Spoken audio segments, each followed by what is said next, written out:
पुढे विचारायचंय की व्यावसायिक जे उद्योजक आहेत किंवा कृषी उद्योजक आहेत याच्यामध्ये आता तुम्ही जसं सबसिडीची गोष्ट केली तर सबसिडी म्हणजे कुठल्या कुठल्या प्रकारच्या सबसिडी आहेत याच्या व्यतिरिक्त ज्या आता तुम्ही सांगितल्या?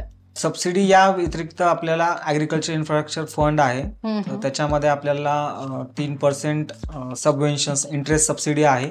2 करोड पर्यंत आपल्याला कुठल्याही उद्योजकाला ॲग्रिकल्चर असो का नॉन त्याच्यामध्ये ॲग्रिकल्चर यूज असलेल्यांना भेटती. आणि याच्यामध्ये भारत सरकार CGTMCच्या स्कीम खाली तर त्याच्यात गॅरंटर भारत सरकार असतं. तर त्याच्यामध्ये ती खूप मोठी उद्योजकांना चांगली संधी आहे. तर 5 कोटीपर्यंतचे प्रकल्प आणि AF मध्ये 2 कोटीपर्यंतचे ॲग्रिकल्चर इन्फ्रास्ट्रक्चर फंड मध्ये आहे.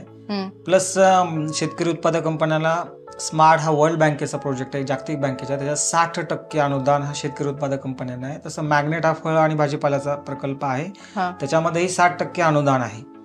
तसंच PMFE सांगितलंय मी या प्रोजेक्टमध्ये, त्याच्यामध्ये 35% अनुदान आहे. PMGP CMGP कुठलाही उद्योजक किंवा कुठलाही कृषी उद्योजक सुद्धा PMGP मध्ये खास करून डेअरी, पोल्ट्री आणि गोट फार्म म्हणजे शेळी पालन, कुक्कुट पालन याच्यामध्ये सुद्धा 35% अनुदान आहे. नाबार्डच्या बऱ्याचशा स्कीम ह्या PMGPच्या अंतर्गत शेतकऱ्यांना सुद्धा दिल्या जातात.